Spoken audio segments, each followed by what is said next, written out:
तो फिर से आ गए हैं आपका अपना चैनल सेलर एंकर। भाई आपका चैनल सेलर एंकर है, तो कैसे हैं आप सब। स्वागत है आपका मेरे यूट्यूब चैनल सेलर एंकर पे। मैं हूं आपका दोस्त, आपका साथी अभिषेक मिश्रा। आज की जो वीडियो लाया हूं मैं, वो लाया हूं मर्चेंट नेवी में। दुनिया में लाखों करोड़ों लोग हैं, फिर भी लोग मर्चेंट नेवी के पीछे क्यों पड़े हुए हैं। इसका रीज़न क्या है? मेन आप सबको पता है, पैसा। आप लोगों ने देख लिया है कि भाई थर्ड ऑफिसर की सैलरी इतनी होती है, सेकंड ऑफिसर की सैलरी इतनी होती है, चीफ ऑफिसर की इतनी होती है। पर एक कहावत आपने सुनी होगी, शादी में गाए हुए सारे गीत सच्चे नहीं होते, मेरी बेटी महलों में रहेगी राज करेगी। इसी तरीके से ये भी है, शिपिंग लाइन है। ऐसा नहीं है कि आप पैसा कमाओगे और बहुत मज़े की लाइफ है। पब्लिक बोलती है ना कि भाई देश विदेश घूमोगे, पैसा रहेगा आपके पास, सब कुछ रहेगा। पर दोस्तों उसके साथ साथ सेक्रीफिकेशन कितना है और कितनी मेहनत करनी पड़ती है। प्लस अगर आप देखोगे, अगर गवर्नमेंट जॉब और प्राइवेट जॉब में बहुत डिफरेंस होता है। आप गवर्नमेंट जॉब का अगर हम एक एग्जांपल लेते हैं, सपोज डैट एक इंडियन नेवी का ऑफिसर है और आप एक मर्चेंट नेवी का ऑफिसर कंपेयर करोगे, तो दोनों के लाइफ में मर्चेंट नेवी वाले के का रिस्क ज़्यादा होता है। पैसा ज़्यादा है पर रिस्क भी उससे ज़्यादा है, क्योंकि जॉब प्राइवेट है।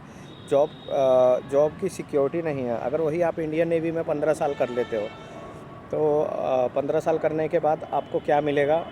आपको रिटायरमेंट पेंशन सारा कुछ मिलेगा। यहाँ पे क्या रिटायरमेंट पेंशन है?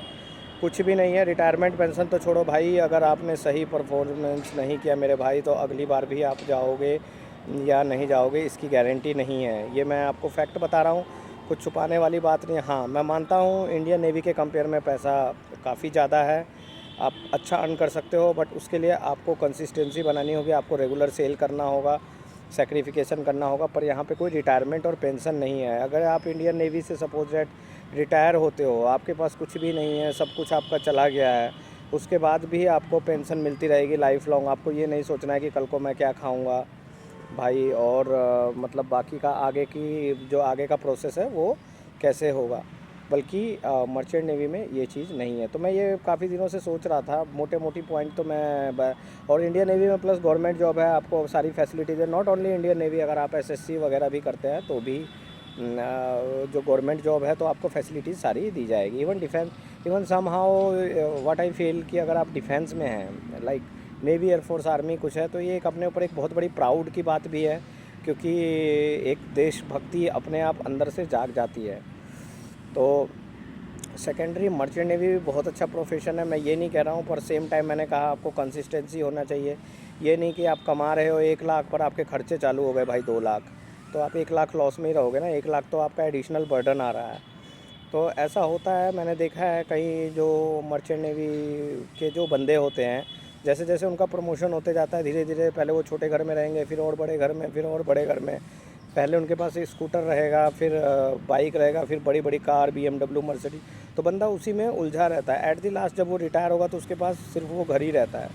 तो मैं ये कहूँगा, अगर आप सेल भी करते हो तो अपना जो अपना इन्वेस्टमेंट है, अपना पैसा है, वो सही जगह लगाएं।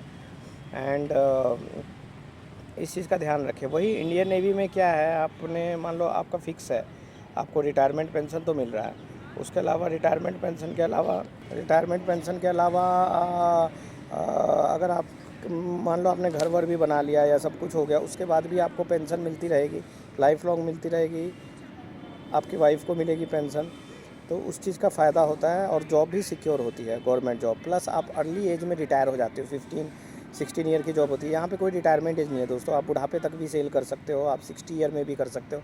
आप फिजिकली और मेंटली फिट होने चाहिए, आपके डॉक्यूमेंट्स वैलिड होनी चाहिए, आप सेल कर सकते हो।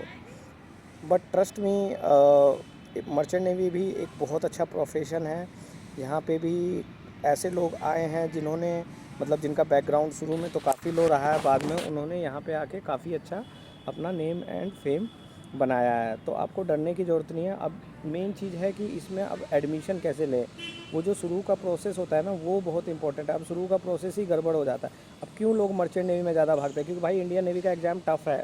अगर आप कंपेरेटिवली करोगे, कोई भी गवर्नमेंट जॉब का एग्ज़ाम आप टफ़ होता है। क्यों लोग प्राइवेट बैंक में अकाउंट खुलवाते हैं? क्योंकि गवर्नमेंट बैंक में जाओगे, दुनिया भर का ये पेपर नहीं है, वो पेपर नहीं है, कल आना आ जाना, टाइम नहीं है, पूरा दिन लग जाएगा। वही आप प्राइवेट बैंक में जाओ, वो तो घर पे आके आपके अकाउंट खोल के जाते हैं। तो डिफरेंस होता है दोस्तों, ऐसा चीज़ नहीं है। पुरानी कहावत भी है, खेती करो तरकारी, नौकरी करो सरकारी।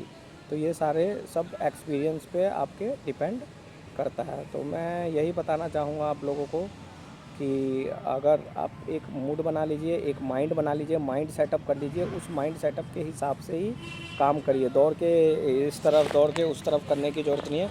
बाकी जो भी इन्फॉर्मेशन मेरे पास रहती है वो मैं बताता हूँ। जैसे सैलरी वाइज मैंने आपको बताया, कंपेरेटिवली करोगे अगर इंडियन नेवी से ज़्यादा यहाँ पे मर्चेंट नेवी में 3 टाइम्स या 4 टाइम्स ज़्यादा सैलरी है। इवन इनफैक्ट आजकल इंडियन नेवी में भी काफ़ी अच्छी सैलरी हो गई है। पहले के टाइम में गवर्नमेंट जॉब में कम मिलता था, बट अगर आप देखोगे सैलरीज़ काफ़ी इंक्रीज़ हो गई है। तो मेरा मेरा मेन मानना है कि आप लोग कोई भी डीमोटिवेट ना हो, जिस भी प्रोफेशन में जाते हो वहाँ पे अच्छा करें, आप डेफिनेटली सक्सेस होगे।